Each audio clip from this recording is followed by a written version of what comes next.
A week after Colorado goes out to Salt Lake City and loses 53-7, they come back home, homecoming, and they lose 52-17. I don't know. Does that mean they're getting better? No, that's a bad joke. But no, I mean it's you almost had the crowd having to like make levity of the situation because it was that rough. Look, two of the biggest cheers I heard tonight were when Julian Lewis came into the game and when fake Andy Reid took his shirt off and was waving around. So, look, this was brutal. I mean, I thought last week was the worst game of the Coach Prime era. This one might have been even worse. I mean, at the point that Arizona was up 17-0 tonight, it was only 7-0 last week at Utah. So, I mean, this was brutal. I mean, it was totally inept on both sides. I mean, a season-high 5 turnovers, you had a season-high 14 penalties. I mean, just gasher play after gasher play, and just, it was completely inept. And especially when you and I talked this week, and everybody was talking this week about this is a gut check game coming off of that game. And let's see what this team is made of. Well, we saw it. Coach Prime, I asked him if they checked out, and he said, no, I don't see any quit. It's hard to argue that they argue against or argue for them not checking out because they look like they checked out tonight. Their play is screaming that, right? Yeah. So if they're not checked out, then they're going to have to go on some miraculous run here these last 3 weeks, which no one could predict that right now. That's just because it's not just one or two things. It is issues across the board. You talked about the turnovers. The Caden Salter fumble is inexcusable for a fifth-year senior. You cannot make that play. The penalties, it was like they had a couple really big plays taken away because of just boneheaded decisions. And again, we're game 9 in the season, week 10. Yeah. Coach Prime wants it all on him, but, I mean, the reality is it's a lot going on here. Yeah, and, that the sequence that I think epitomizes tonight was, it's 10-0, and Caden Salter hits, was it Omarion? No, it was Sincere. I think it was Sincere for a deep touchdown pass that would have made it 10-7, but it's called back by a penalty. The very next play, he gets sacked and fumbles. Arizona recovers and goes in and makes it 17-0. And so that epitomized the night. I mean, you're that close to making it 10-7, but your own mistakes put you down 17-0 instead of down 10-7, and that was the night. I mean, I thought that was the backbreaking sequence right there. Coach Prime made the comment that I don't really care how lopsided a loss is a loss. Well, I guess you kind of have to operate that way as a program, especially if you want to move on from losses. But I mean, the folks that came out here to Folsom Field, dedicated a day to this. I mean, they deserve better than the product they got out there. Yeah, no question. And look, Coach Prime knows more football than I'll ever forget, right? Or he's forgotten more football than I'll ever know, whatever the saying is. Yeah. They had back-to-back losses earlier this year to BYU and TCU where they're up 14-0 in both games. They lose close games. And he talked about tonight, I don't grade losses on a scale. You absolutely do, because this 2-game losing streak is 100 times worse than that 2-game losing streak. You're in games against good teams in that 2-game streak. You got completely obliterated in 2 straight weeks here. And this one against an Arizona team that is really on your level. I mean, this was a team that, even as I talked to Arizona people this week, they're like, yeah, I mean, they're kind of the same as Colorado. And, their writers like, look, this team stinks on the road. They never win on the road under Brennan.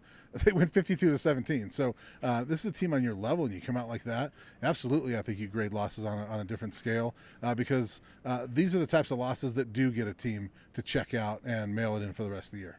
Yeah, and you throw on top of everything else, Tawfiq Bayard gets a targeting call late in the game, so he's going to have to miss the first half of their game out at West Virginia next week. They're still – I know injuries dictated at certain spots, but they're still, even with positions where there's the guys healthy, they're still trying to figure out personnel on this football team this deep in the season. And you look at quarterback, 4 quarterbacks see action tonight. Yeah, and the fact that you're in game 9 and you're still messing around with the quarterback spot says a lot about this team in this season, right? And it's not just that. I mean, you had Sean Meyer starts at linebacker for the first time, because you're still fiddling around with that spot. There was a couple other guys that were starting in different spots in the secondary. R.J. Johnson, back healthy but doesn't play, really. You've also, yes, you have some injuries on the defensive line, but you're right, in those healthy spots, guys are not stepping up and playing good football. And so I don't know where this team goes from here. Like you said, it's hard to predict a loss. I mean, we said this week, if they get blown out this week, we could easily see them not winning another game. And right now it's hard for me to see them winning another game. Isn't it for you? Right now, because I think back to when this team gave up a 29-point lead to Stanford back in 23. Yeah. And there was a couple of losses after that it got to a point where you just felt like they couldn't get it back. Yeah. That's kind of how you have to feel if you were watching this game. Now in the locker room, those guys got to feel differently, but no one can take offense that this program is getting called out right now because this, again, going back to my point, this is unacceptable in year 3.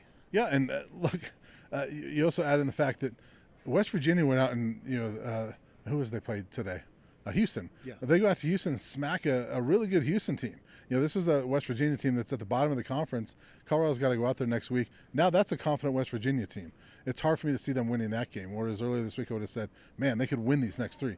Arizona State, with their backup quarterback, goes to Iowa State, wins a game. Well, they're going to be, kind of rolling a little bit, or it could be rolling. So,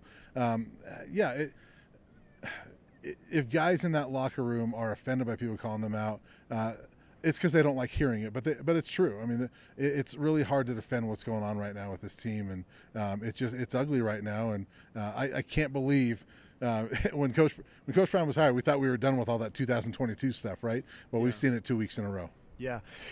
Highlight of the night, aside from the fake Andy Reid, I would also throw Ralphie 7 in there. She goes all the way down to the other 35 tonight. That's one of the, and it was seamless. It was effortless. It wasn't like the handlers were having to push her in any direction. She's really getting it down. She was Colorado's leading rusher tonight. Omaria Miller, a couple nice touchdown grabs where on both of them there was a defensive pass interference call. He still was able to come down with it. And then I would say generally I think you'd come out of this feeling pretty good about some of the things that Julian Lewis showed. Now, it looked like he banged up his hand there at the end, so we'll keep tabs on that this week. You talked to Coach Prime and asked him some questions about Julian. Yeah, I tried to press him about whether Julian's going to be the starter going forward, and he basically just said, well, look, we're at where we're at right now, and no confirm or denial about him being the starter.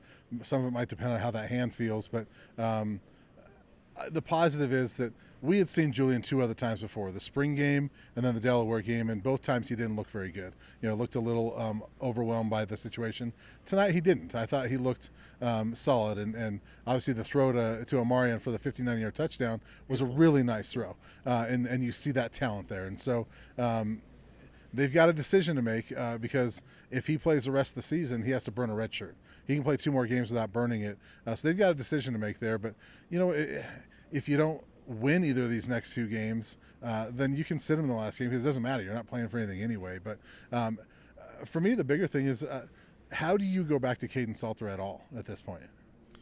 I don't think you can. I think this is that point. You reach there tonight with, I think, that fumble and then an interception as well. And just you got to play smarter football if you're going to be a senior because otherwise, you maybe don't want to burn Julian's red shirt, but you got to get him out there even if I know Coach Prime is so much about the practice performance, but it's like you got to build for the future at this point. Yeah, and unfortunately, Ryan Staub, he got in there after, Caden Salter 0 for 2 with 2 interceptions, and one of them was backbreaking as well. So I don't know. It's hard to put him out there too, I think. And and it's not all on the quarterback, but Caden's been so up and down, and he's been really down for 2 weeks in a row now. 20 completions for 86 yards in the last 2 weeks combined. I mean that's dreadful. There's a lot of things to talk about this week because it's going to be very interesting to see what this team does. And mathematically, they're still alive for a bowl. It's hard to see them winning another game. Yeah, another tough evening for the Colorado Buffaloes football program, but we're not new to this. We're true to this. We're gonna stick in there and keep bringing you guys our analysis. We only get with what we can work with here. So, all right, we'll see you next week for more analysis.